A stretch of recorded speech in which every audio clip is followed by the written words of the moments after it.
पूज्य श्री राधा बाबा कहते हैं,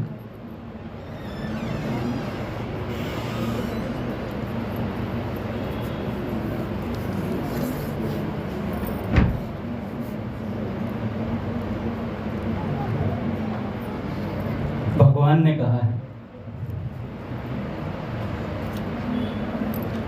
सभी धर्मों का आश्रय छोड़कर केवल एकमात्र मेरी शरण में चले आओ, फिर मैं तुम्हें सब पापों से मुक्त कर दूंगा। तुम चिंता मत करो। सर्वधर्मान् परित्यज्य मामेकं शरणं व्रज, अहं त्वा सर्व पापेभ्यो मोक्षयिष्यामि मा शुचः। मन की कैसी भी अवस्था क्यों ना हो, कोई परवाह नहीं। आशीष प्रभु ने क्या, मन की कैसी भी अवस्था क्यों ना हो, कोई परवाह नहीं। केवल जीभ से निरंतर भगवान का नाम लीजिए, फिर सारी जिम्मेवारी भगवान संभाल लेंगे। केवल जीभ से नाम स्मरण और कोई शर्त नहीं है। मन लगे चाहे ना लगे, यदि भगवान का नाम जीभ से निरंतर लेने लग जाइएगा तो फिर ना तो कोई शंका उठेगी, ना कोई चाह रहेगी। थोड़े ही दिनों में शांति का अनुभव करने लगिएगा। इससे सरल उपाय कोई नहीं है। पिछले पापों के कारण नाम लेने की इच्छा नहीं होती, सही बात है, पर एक बार जबरदस्ती करके तो देखिए। एक बार हट से निरंतर नाम लेने का नियम लेकर 4-6 महीने बैठिए तो सही। कई काम हम करते हैं हठपूर्वक, करते नहीं करते।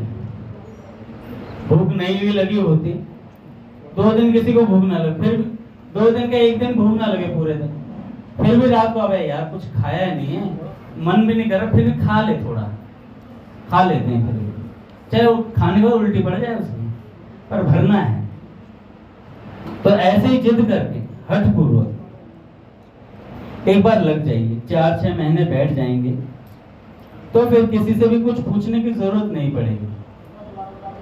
जी रघुनाथ जी महाराज, सत्संग का जन्म ही आप जैसे साधकों के लिए, सच बता। पूज्य मल्लुपीठ सरकार कह रहे थे, आज तक जिसको भी कुछ भी मिला है वो भगवत चर्चा से मिला है। पूज्य मल्लुपीठ सरकार का वचन है कि जब जब बात चलेगी भगवान की, वहां भगवान प्रकट अवश्य होंगे। आज हमारे निताई प्रभु कह रहे थे, भगवान जब भक्त की चर्चा करते, भक्त जब आपस में भगवान की चर्चा करते हैं, भगवान को आना पड़ता है, मजबूरी है भगवान की, स्वभाव है उनका। गोपियों ने चर्चा करी थी, आपस में बात कर रही थी, तो जब गोपियां आपस में बात करती हैं तो भगवान आते हैं भाई चर्चा सुनने के लिए, छुप करके। गोपियों ने सोचा कि भगवान कहीं चले गए हैं गोपी गीत में, पर भगवान कहीं नहीं गए, वहीं चुनरी ओढ़कर एक गोपी बनकर बैठ गए चुपचाप, और गोपांगनों की चर्चा सुनने बैठकर। क्योंकि भगवान को कहीं आना जाना थोड़ी पड़ता है, भगवान तो हैं सदा, और यही है ठसाठस भरे पड़े। स्वामी जी महाराज कहते हैं भगवान ठसाठस भरे पड़े, जहां आप वही हैं, और तो और आपके हृदय मंदिर में बैठे हुए। निकालने की हिम्मत होनी चाहिए बाहर। प्रभु आप हृदय में तो बैठो, एक बार बाहर निकल के अपनी मोहनी मूर्त दिखाओ, तब पता चले। पूज्य रमेश बाबा कह रहे थे कि भगवान ने स्वयं अपने दर्शन का उपाय बताया है गीता जी। भगवान ने कहा, अनन्य चेता सत्तम यो माम स्मृति नित्यशः तस्या अहम सुलभ पार्थ नित्य युक्तस्य योग। जो मेरा अनन्य चिंतन करता है उसके लिए मैं सुलभ हूं। साफ बोल दिया, अनन्य चिंतन, लगातार चिंतन। प्रेमानंद जी महाराज कह रहे थे आज, कहते अनन्य चिंतन कैसे होगा? कहते अभ्यास करो, माला का नाम जब पूरा कर दो उसके बाद अभ्यास करो, राम राम राम राम राम राम राम राम राम राम राम राम राम राम राम राधा राधा राधा राधा राधा राधा, जो नाम प्रिय हो वो निरंतर चले अंदर से। अभ्यास करने से ऐसा हो जाता है। संतों को देखा है कईयों को जिनके आप देखोगे ना, उनसे बात भी करोगे तो अब उनका गिटवा चलता रहता है, पेटवा हिलता रहता है अपने आप ही। पूज्य मलुकपीठ सरकार ने तो बताया, कभी आप मुंह बोलते हो ना, देखा होगा डॉक्टर ने कई बार कहा मुंह बोलो पूरा का पूरा। आप भी शीशे के सामने खड़े हो ना, पीछे घंटी सी लटक रही है गले में, उसे कुछ बोल रहे थे महाराज जी मलुकपीठ सरकार, कुछ बोलते हैं उसे, तालू तालू। तो वो जब हिलने इतना जब हो जाता है कि वो ऑटोमेटिकली खुद हिलता रहता है। महाराज जी कहते हैं यही अजब अजब है, समझ लो। जब वो अपने आप हिलने लग जाए, राम राम राम राम राम इतना जप लिया जाए कि वो अपने आप हिलने लग जाए, फिर जब करने लगते वो अपने आप जपता रहेगा निरंतर। तो महाराज जी ने कहा कि इस तरीके से अनन्य चिंतन करना है, लगातार भगवान का चिंतन करते रहेंगे, करने का प्रयास करेंगे, भगवान राजी हो जाते हैं, भगवान राजी हो जाते हैं।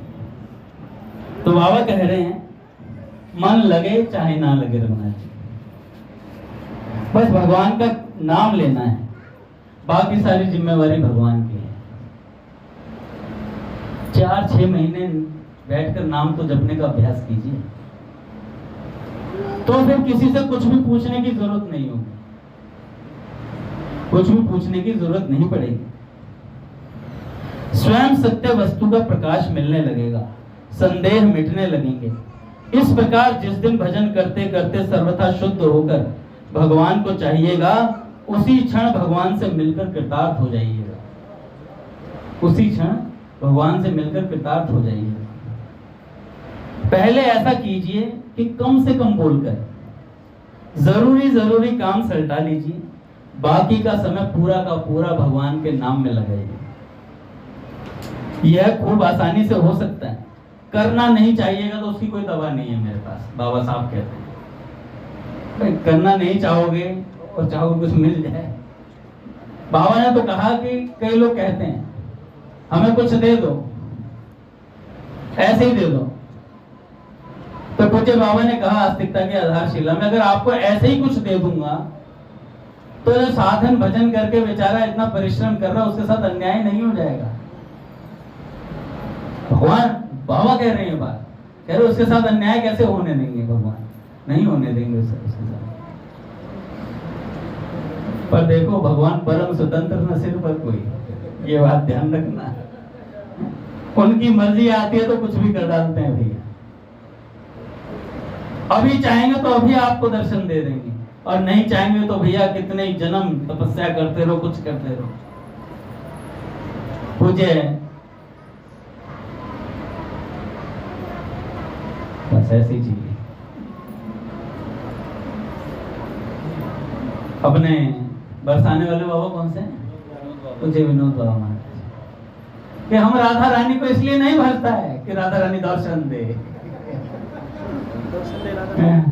दर्शन नहीं करना है, राधा राधा राधा राधा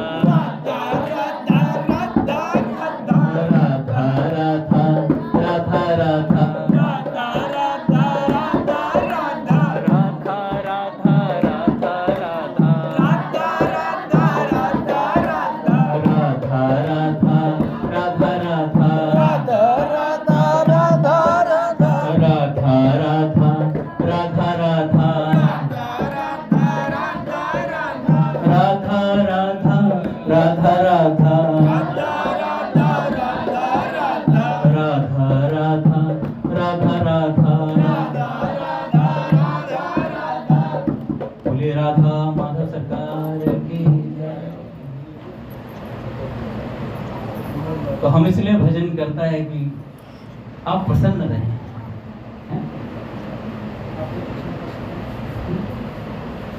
कोई आशा नहीं है हमें,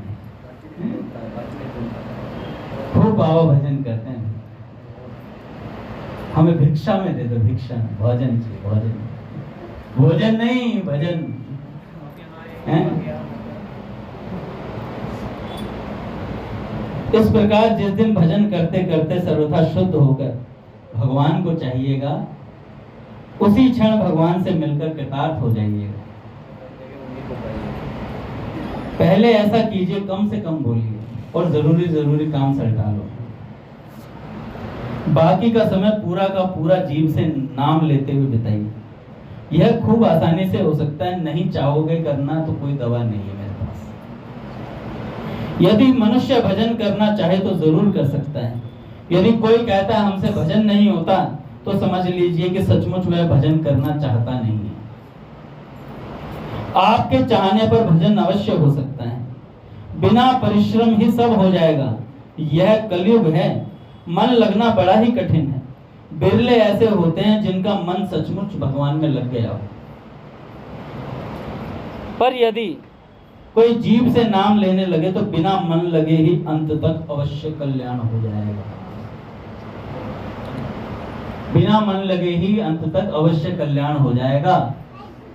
महाराज जी ने तो कहा कि नाम के आगे कल्याण शब्द एकदम बोना है। भगवान के नाम का कल्याण शब्द बोना पड़ जाता है। नाम से क्या नहीं हो सकता।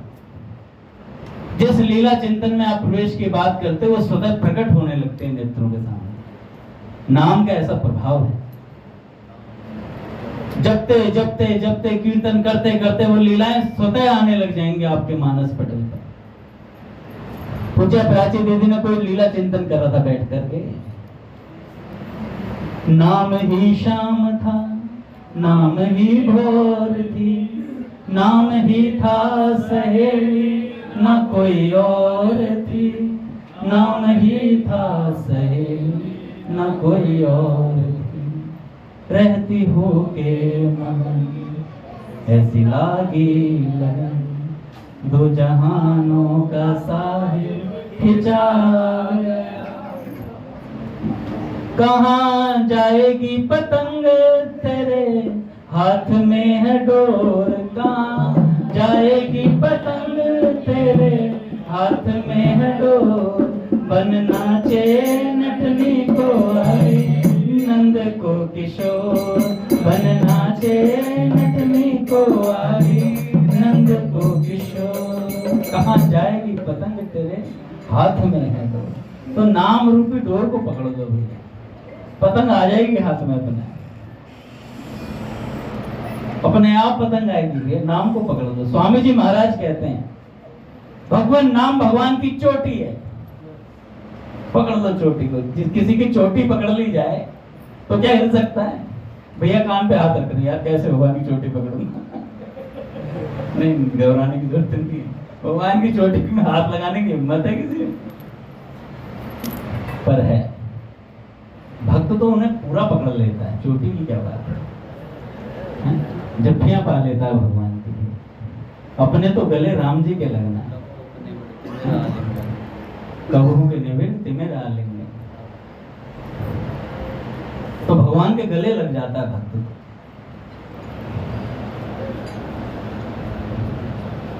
तो यह कलयुग है, मन लगना बड़ा कठिन है।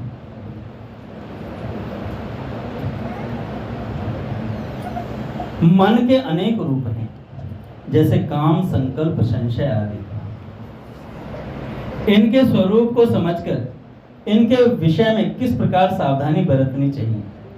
जैसे काम, किसी चीज की इच्छा करने का नाम काम है। आप किसी चीज की इच्छा मत कीजिए। आप अपने मन से ऐसा मत सोचिए कि अमुक चीज मुझे इस रूप में चाहिए। संकल्प, किसी अच्छे काम के लिए संकल्प करें जो भगवान की ओर ले जाने वाला हो। दूसरा कोई संकल्प न करें। संशय, दुनिया के बारे में संशय कर सकते हैं पर भगवान की सत्ता पर संशय नहीं होना चाहिए। भगवान हैं और ठसाठस भले हैं और ठोस वस्तु है भगवान। स्वामी जी महाराज कहते पोल नहीं है भगवान, भगवान ठोस है। और है चौथा विश्वास। वास्तव में विश्वास करने लायक एकमात्र भगवान है। यह सुझाव दिन भर में कम से कम 15-20 बार अवश्य अपने मन को दीजिए कि विश्वास करने लायक केवल भगवान है। यह सुझाव अपने मन को 15-20 बार दीजिए। भगवान आपको कभी धोखा नहीं देंगे और कोई भी धोखा दे सकता है। सब कुछ भगवान में है, सब कुछ भगवान से बनता है, निकलता है। भगवान सबको बनाते हैं, सब कुछ भगवान है।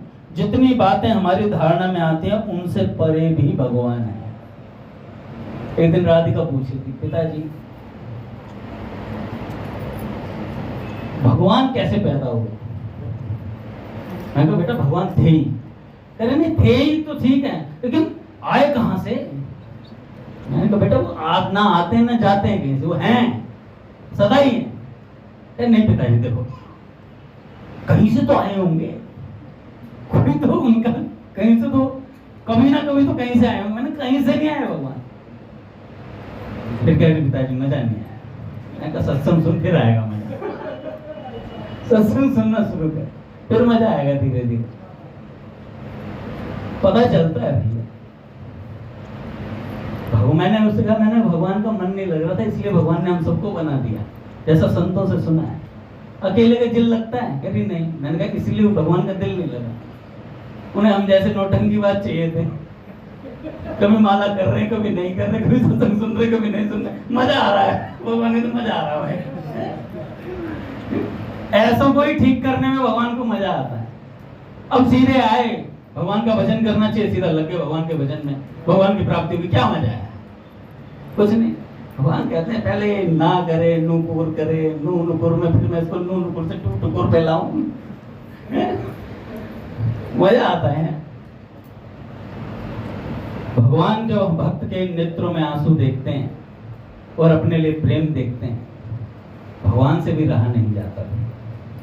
50 बातें बनाते हैं भगवान, सब कुछ मैं ही हूँ, जर्रे जर्रे में मेरा दर्शन कर। तो जब जर्रे जर्रे में कर सकते तो प्रकट के लिए होते बातें मत बना करो, साक्षात दर्शन दो, काम तब चलेगा। आपकी मोहिनी मूर्त देखने का शौक पाले बैठे हैं।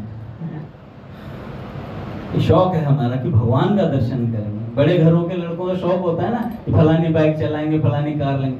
ऐसे ठाकुर जी का भी हमारे भीतर में ऐसा शौक है कि हम भगवान को पा करेंगे। सेठ जी कहते हैं भैया ऐसा सत्संग का शौक पाल लो,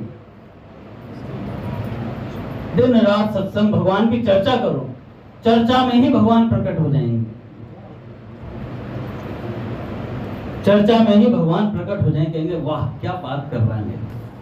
जब जगन्नाथ भगवान जी का प्रसंग आता है, जब भगवान का विग्रह बना तो चर्चा ही तो चल रही थी। भगवान आए दौड़ते हुए सुभद्रा जी के नीचे से, जगन्नाथ जी बोलते चर्चा सुनने के लिए, और महाराज अपनी चर्चा सुन के भगवान पिघल गए भैया। और ऐसा जगन्नाथ जी का स्वरूप बन गया महाराज, नेत्र विस्फारित हो गए, बड़े बड़े नेत्र हो गए महाराज। तो भगवान को भी अपनी चर्चा बड़ी प्यारी लगती है। तो विश्वास करो, विश्वास करने लायक केवल एकमात्र भगवान है। इस बात को 10, 20, 15 बार अपने हृदय में दोहराओ। और निषेध है सबसे आखिरी, नहीं और भी है। यहाँ की जितनी भी वस्तुएं हैं उनके संबंध में मन को यह सुझाव दीजिए कि ये सभी नश्वर हैं, जाने वाले, कुछ बचेगा नहीं। धैर्य, कोई भी बात आपको मन के प्रतिकूल दिखे उसके विषय में आप मन को सुझाएं कि यह सारी प्रतिकूलता अनुकूलता में निश्चित ही बदल जाएगी। एक विचार आपके अंदर ऐसा आना चाहिए कि अब हम एक क्षण भी व्यर्थ नहीं खोएंगे, निरंतर भगवान का चिंतन करेंगे। साहस बटोरिए। भय आपको किसी चीज से नहीं होना चाहिए।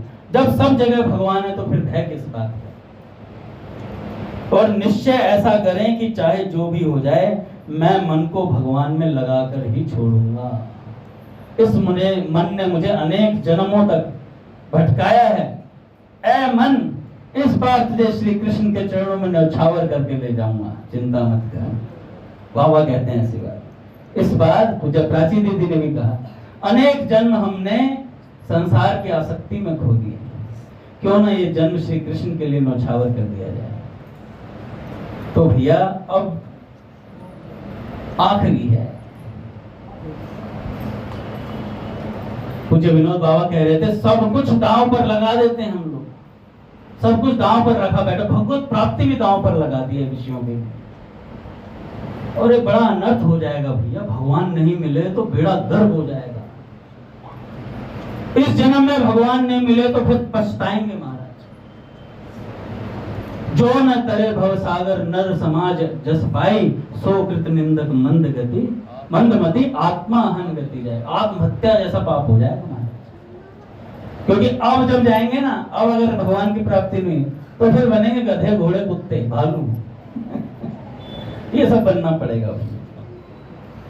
तो उठने के लिए तैयार हो जाइए, भगवान उठाने के लिए तैयार है। उठने के लिए तैयार हो जाइए, भगवान उठाने के लिए तैयार है। एक बड़ा सुंदर चरित्र सुना था भैया, तो आ जाएंगे मैं फटाफट 10 मिनट में पूरा कर दूं, फिर आप लोग घर जाइए। ठाकुर जी, अच्छा भूख लग रहा है अभी, फिर तो 15 मिनट और हो सकता है, भगवान भी एंजॉय करेंगे सत्संग को। नारायण प्रभु की मैं इच्छा जल्दी पूरी करूंगा। नारायण प्रभु देख रहे हैं क्या मेरे को? इन्होंने मुझसे कुछ बोला है, मैंने अवश्य दूंगा। देखो भैया, एक थे गुरु शिष्य की एकता पर एक बहुत अच्छा प्रसंग है, और नाम जप की महिमा पर बहुत अच्छा प्रसंग है। श्री स्वामी भगवान दास जी थे और उनके शिष्य हुए नारायण दास जी। इनमें इतनी गहरी आत्मिक एकता थी कि दोनों का नाम एक साथ लिया जाता है। क्या बोला जाता है? स्वामी भगवान नारायण जी महाराज। स्वामी भगवान नारायण जी महाराज। भगवान दास जी गुरु थे और नारायण दास जी शिष्य थे, पर नाम दोनों का एक साथ लिया जाता है। इतनी एकता थी दोनों के भीतर, एक दूसरे के मन को इतना अच्छा पढ़ते थे। मुझे भैया बता रहे थे, शिष्य वो जो गुरु के साधन को पकड़ ले,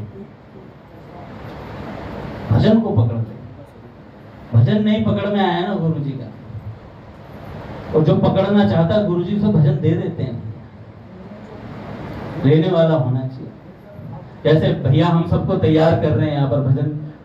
जैसे बाबा थे ना, बाबा थाली देना चाहते थे, पर बाबा कहते थे हमें कोई दिखा नहीं ठाकुर। तो घनश्याम दास ठाकुर जी ने, बाबा आप वृंदावन में होते ना तो आपको एक से एक साधक मिलते उच्च कोटि।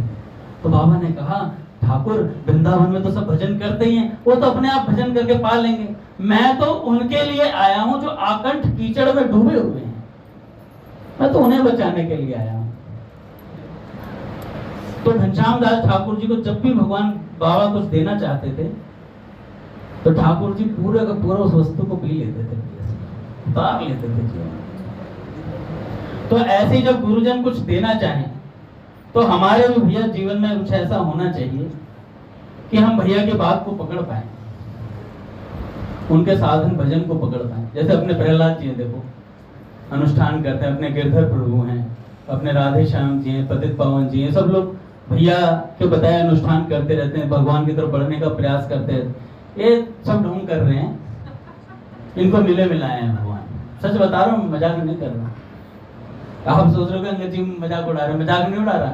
इन्हें मिले हुए हैं भगवान, बस आवरण। ये जो ढोंग करवा रहे हैं ना भैया, ये इसलिए करवा रहे हैं कि जीव को कुछ करके खाने की आदत है। नहीं तो भैया जिस दिन चाहेंगे उसी दिन स्पर्श करके भगवान के दर्शन करा सकते हैं, काका नहीं करा सकते। गुरुदेव का सामर्थ्य है भैया। पर ये साधन किस लिए करवाया जाता? पूज्य मलुकपीठ सरकार बता रहे थे, गुरुजन हमसे खूब साधन भजन करवाते हैं, कहते करो और भजन करो, इतनी माला करो, इतनी माला करो, इतने अनुष्ठान करो। किस लिए? कि हमारी ये जो करने की वृत्ति है ना खत्म हो जाए। फिर हम कहते हैं नाथ हमारे बस की कुछ नहीं, ये दोनों हाथ खड़े कर दिए। नाथ मैं थारो जी थारो, चोखो बुरो कुटिल और कामी, जैसो भी हूँ थारो, नाथ मैं थारो जी थारो जी थारो। बच्चों ने कह दिया, मैंने पहले हाथ खड़े कर दिए। नहीं खड़े करे, नहीं खड़े करे। अगर खड़े करे होते तो दुख में दुख नहीं हो सकता और सुख में सुखी नहीं हो सकते। हर समय भगवत चिंतन होता, उसे कहते हैं शरणागति। फिर और कोई चिंतन ही नहीं बनता है। भूपेश जी कल भैया से यही बात चल रही थी। फिर उसे किसी चीज की परवाह नहीं होती। व्यास भरोसे कुंवरी के सोवत पांव पसार। पांव पसार सो नहीं रहे व्यास जी। व्यास जी कह रहे हैं, किशोरी तेरे चरणन की रज पाऊं, बैठी रहूं कुंजन के कोने, श्याम राधिका गाऊं, चरणन की रज पाऊं। फिर कहते हैं व्यास जी, कर मन वृंदावन सोए, जहाँ श्री राधा मोहन विहरत कर कुंजन संके। सूतो हुतो विषय मंदिर में हरि गुरु टेर जगायो, हित गुरु टेर जगायो। अब तो व्यास विहार विलोकत शुक नारद मुनि गायो। तो भैया विषय मंदिर में सो रहा था, हित गुरु हित हरिवंश महाप्रभु जी ने जगाया। किनको? हरिराम व्यास जी को। और फिर अब तो व्यास विहार विलोकत, अब विहार देख रहे हैं। कौन सा विहार? प्रिया प्रियतम का नित्य विहार का दर्शन हो रहा है। फिर गुरु प्रणाली को अपना लिया महाराज। गुरु जी ने जैसा जैसा कहा वैसा वैसा करते चले गए।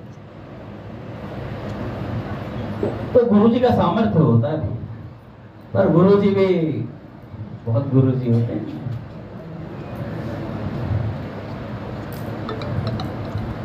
जैसे हम सोचते हैं ना भैया के पास रहना बड़ा आसान है, बहुत मुश्किल है। मैं बताता हूँ ना, मैं एक दो बार जब रुका हूँ 4 बजे कह दिया भैया ने प्रसाद लेके, अंगद जी चलो घूमते हैं। अंगद जी की आंखों में पत्थर बंधे हुए, दोनों पलकों पे गिरने को नहीं। भैया जी ने कह दिया घूमना। अब ये तो नहीं कह सकता भैया मुझे नींद आ रही है। भैया ने कहा घूमो। 7 बजे तो घुमाते रहे, उजाला हो गया, सूर्य देवता आ गए। आसिफ को नींद का अंगद प्रैक्टिकल हो गया। प्रैक्टिकल करके देखो, प्रैक्टिकल हो गया। 7 बजे फिर 10 बजे ऑफिस निकलना है। मैं कहा क्या सोऊं और क्या जागूं, क्या सोना है क्या जगना। तो आसान नहीं होता है। तो जब भैया कहते हैं ये लोग पास में रहते तो हैं, हंसते हंसते रुलाने जैसी हालत भी कर देता हूँ कई बार। हंस रहे होते हैं, हंसते हंसते रुला भी देता हूँ। तो 2 मिनट में काम हो जाता है। भगवान से सीधा चेला बना देते हैं 2 मिनट में। ठाकुर नीचे आ जाओ। ये गुरु का स्वभाव। मैं तो दर्शन करें कई बार। तो काका एक श्री भगवान दास जी थे, उनके शिष्य हुए नारायण दास जी। तो दोनों का नाम एक साथ लिया जाता है, स्वामी भगवान नारायण जी महाराज, एक साथ लिया जाता है उनका नाम। और उनका चित्र भी ऐसा है कि एक प्राण 2 देह है।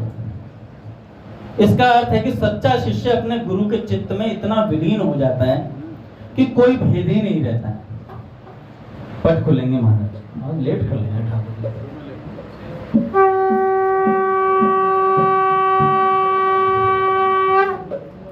राधा राधा राधा राधा राधा राधा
बोले राधा माधव सरकार की जय। तो जो नारायण दास जी से बहुत अपने गुरु जी से प्रेम करते थे, एक बार क्या हुआ, अच्छा जो ये नारायण दास जी थे, काका बहुत नाम जपते थे, और नाम जब से ऐसी सिद्धि हो गई थी, जिसके लिए जो उपाय बता देते थे ना, उस काम हो जाता था उसका। जैसे लोग जाते हैं बागेश्वर धाम जी वाले महाराज जी के पास जाते हैं, उपाय बताते हैं, हो जाता है काम। तो उनमें ऐसी सिद्धि थी। एक दिन गुरुजी ने बोला, नारायण दास अब बंद करो, ये बहुत हो गया, ये सब भजन में बाधक है। ऐसी बात बोल दी, नारायण दास ये सब भजन में बाधक है, ये सब सिद्धियां और इस तरीके से उपाय बताना, ये सब चीज मत करो। अब केवल राम नाम के अमृत का पान करो, पूर्ण मौन हो जाओ, पूर्णतः मौन हो जाओ, अंतर्मुख होकर मानसिक जप करो, ना किसी से बोलना है ना सुनना है किसी की बात, काष्ठ मौन ले लो।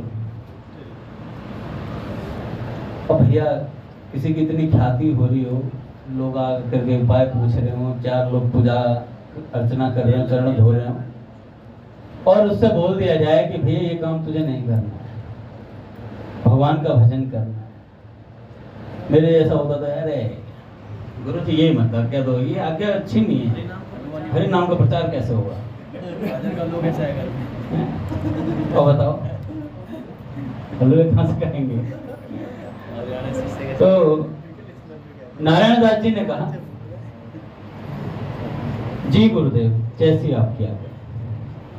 उसी दिन से मौन हो गए, चुप एकदम, और भीतर से चलने लगा राम नाम का जप, राम राम राम राम राम राम राम राम। और क्या हुआ, एक दिन वो नाम जप कर रहे थे और वहीं से जहांगीर अपना लाव लश्कर लेकर के निकल रहा था। तो उन्होंने इनको देख लिया, नारायण दास जी को। जैसे ही देखा तो ये चुप थे, उन्होंने कुछ बोला होगा सैनिकों ने, तो ये चुप रहे। तो जहांगीर ने कहा कुछ बोल क्यों नहीं रहा है, लगता है ये कोई गुप्तचर है। 2-3-4 बार सैनिकों से बोलकर प्रयास करवाया, पर वो बोले ही नहीं भैया। गुरुजी ने कहा मौन तो मौन, सारी वृत्तियां मौन थी, गर्दन झुकाए थे, कुछ भी पूछे कोई जवाब नहीं। अब भैया राजा के सामने ऐसी कोई बात हो जाए हैं, तो उन्होंने कहा कि इसे उठा लो। नारायण दास जी को उठा करके ले गए, कहाँ, लाहौर। कहाँ थे, पिंडोरी कहाँ पड़ती है जगह, पंजाब में। ललित जी हैं क्या, जी जी। तो पिंडोरी गांव है ना, वहां पे ये रहते थे। तो जहांगीर ने देखा महाराज, उठा लिया, सैनिकों से कहा इन्हें उठाकर लाहौर ले चलो। लाहौर ले गए महाराज। वहां पर जाकर इन्हें कहा कि भैया इनके मुंह से शब्द निकलवाओ। सैनिकों से बोला, भैया वो कुछ नहीं बोले, क्योंकि गुरुजी ने कह दिया मौन तो मौन, चुप बैठे रहे। जहांगीर ने कहा कि अगर नहीं बोल सकता तो इसे मार दो, नहीं बोल सकता तो इसे मार दो। कह रहे क्या दें, तो एक उसको बुलाया कि इसे हलाहल विष दो, और एक प्याला भर करके हलाहल विष इसे पिला दिया जाए। उन्होंने पिलाया महाराज। अच्छा, काष्ठ मौन में किसी से ना मांगते ना कुछ नहीं, कोई कई दिनों से तो प्रसाद भी नहीं पाया था। एक तरीके से समझ लो निर्जीव हो गया बस व्यक्ति। अब क्या हुआ, कई दिनों से कुछ खाया भी नहीं था, उन्होंने विष का प्याला जबरदस्ती पिला दिया। अब सोचे कि अब ये लुढ़क जाएगा, कुछ नहीं हुआ, कोई फर्क नहीं। फिर दूसरा उन्होंने कहा एक और पिलाओ, कहा एक प्याला विष का और दिया।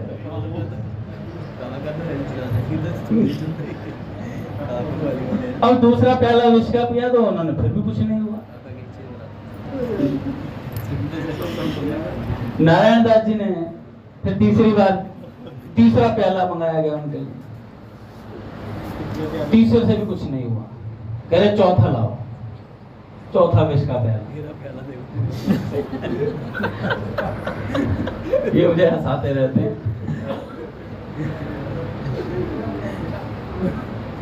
ये भगवान है। ठाकुर जी कहते सीरियस मत हो करो यार तो बच्चों को, इसलिए बीच बीच में हंसी मजाक छेड़ते रहते। और महाराज 5वां प्याला फिर पिलाया गया। जब 5वां पिलाया ना तो उनको ढकार आ गई। कहने लगे कि 5 दिन तो कुछ पाया नहीं था, मतलब कि इतने दिनों से कुछ पाया नहीं था, तो आज पेट भर गया पूरा। और जब पेट भर गया तो महाराज वो किलस गया बयान में। कह रहे भाई उसको बुलाया गया जो विष लेकर के आ रहा था, उससे बोला कि तुम्हारा नाम क्या है? कह रहे जी महाराज ये है। कह रहे तुम हिंदू हो। जहांगीर ने बोला तुम हिंदू हो इसलिए बार बार शरबत पिला रहे हो इसे, नहीं तो 5 प्याले जहर में कोई मरेगा नहीं, शरबत पिला रहे हो जानबूझ के। कह रहे नहीं महाराज मैं शरबत नहीं पिला रहा हूं। कह रहे तो ऐसा करो, जहांगीर का प्रिय हाथी था एक, कह रहे इस पे टेस्ट करके दिखाओ मुझे। तो महाराज उन्होंने क्या किया, एक बूंद उसकी सूंड में छिड़क दिया, एक बूंद। महाराज तत्काल हाथी मर गया, जहांगीर के तोते उड़ गए।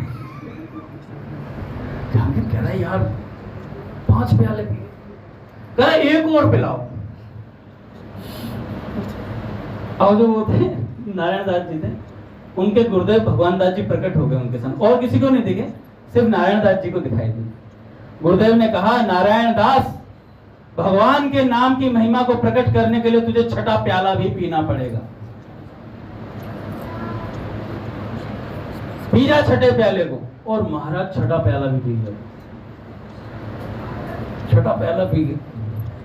और जब 6ठा प्याला पिया तो जहांगीर ने देखा यार जिसकी एक बूंद से हाथी मर गया, ये 6 प्याले पी गया, उसको कोई फर्क नहीं पड़ रहा। फिर किसी ने कह दिया महाराज ये हिंदू फकीर बहुत पहुंचा हुआ है, इसे छोड़ दो।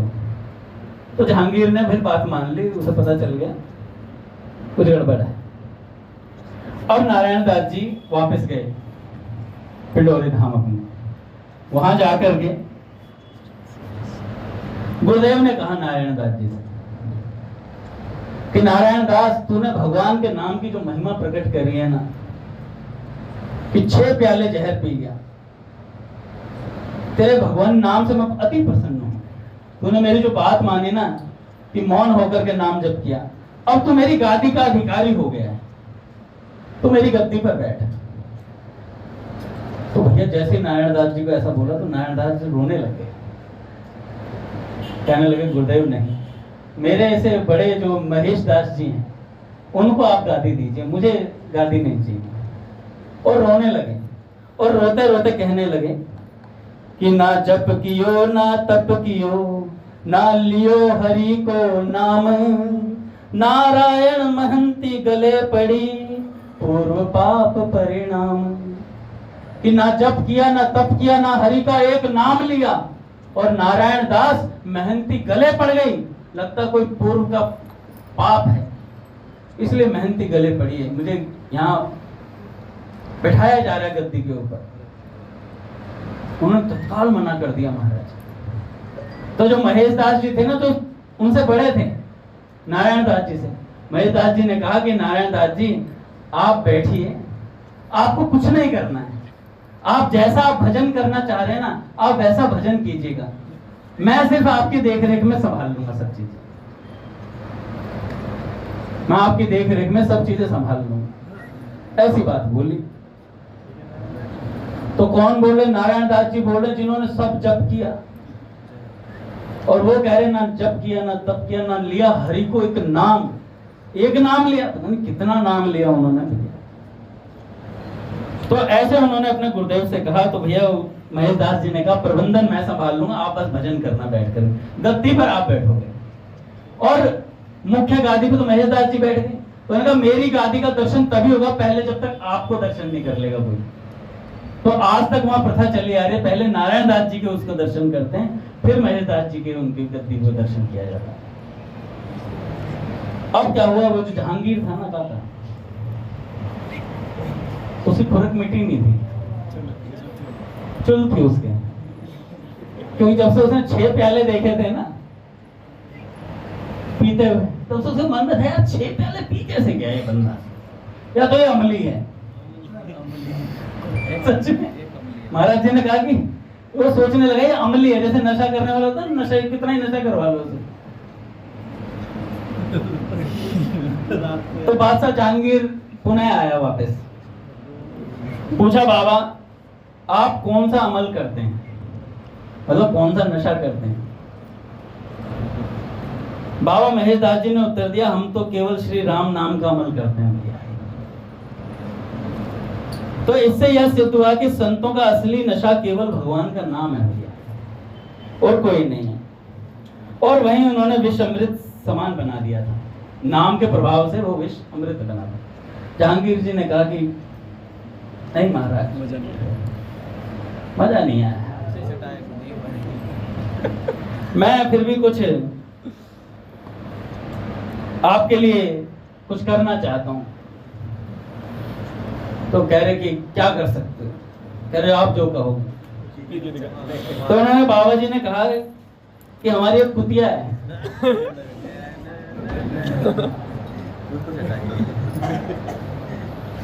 जो केवल अफीम लेती है, वो है अमली, वो असली अमली है, वो असली अमली है। तो बादशाह जहांगीर ने कहा यार ये तो हमारी शान शौकत में गड़बड़ है। सैनिक से कहा सैनिक इसे इतनी अफीम खिलाओ, देखते कितनी खा सकते हैं। तो 25 किलो वेट था उसका, कुतिया का, और वो खा गए कितना, नहीं 50 किलो अफीम, 1.25 मन अफीम। लाइट मत बंद करो, अभी नहीं हो गया आते, क्योंकि ठाकुर जी ने भोग लगाया, पचने में 15 मिनट तो लगेंगे।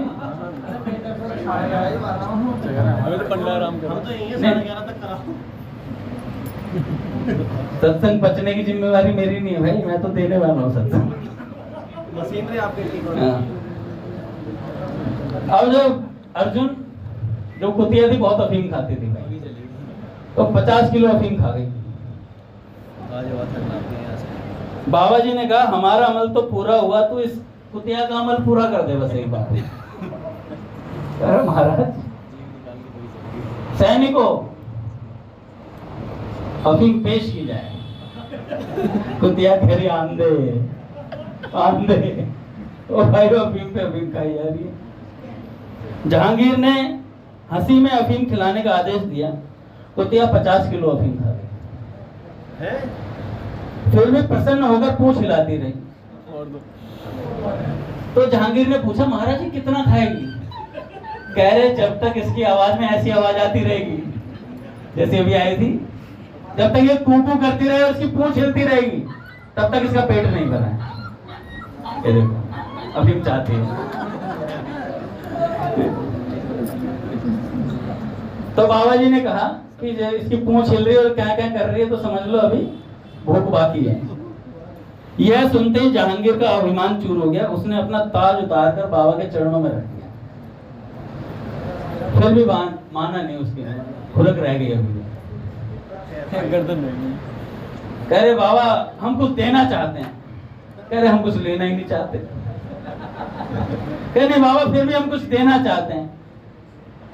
कह रहे तो ऐसी बात है, हमारी क्या सेवा करेगा तू भिखारी, हमारी कुतिया की सेवा कर दे।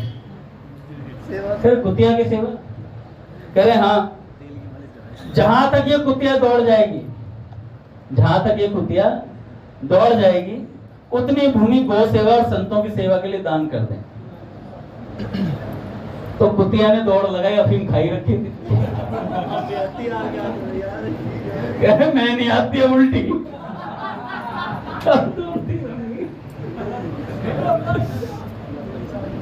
तो अर्जुन वो 70,000 एकड़ दौड़ी, 70,000 एकड़।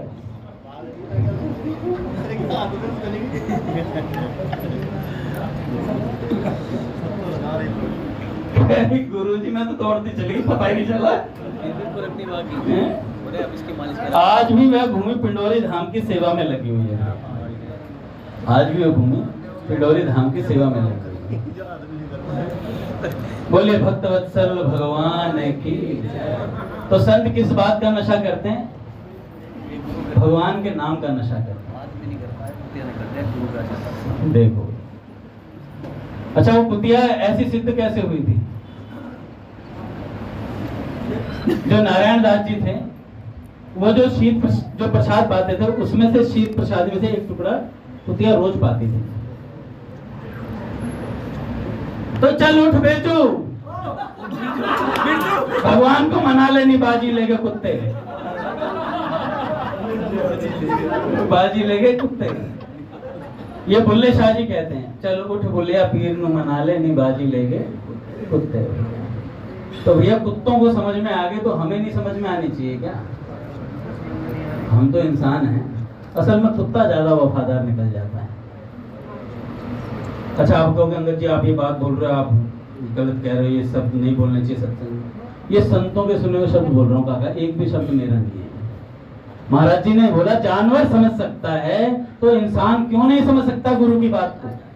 भजन की बात उसके दिमाग में क्यों नहीं घुसती है कि भैया ये मनुष्य जन्म भगवान की प्राप्ति के लिए मिला है, तो जल्दी से जल्दी अपना काम बना लेना चाहिए। तो संतों की बात माने और काम बना बनाया। नाम के सामने कल्याण बोना है, ये बात ध्यान रखो। नाम लेते जाओ, लीला क्या भगवान स्वयं उतर आएंगे। बोले भक्त वत्सल भगवान की जय।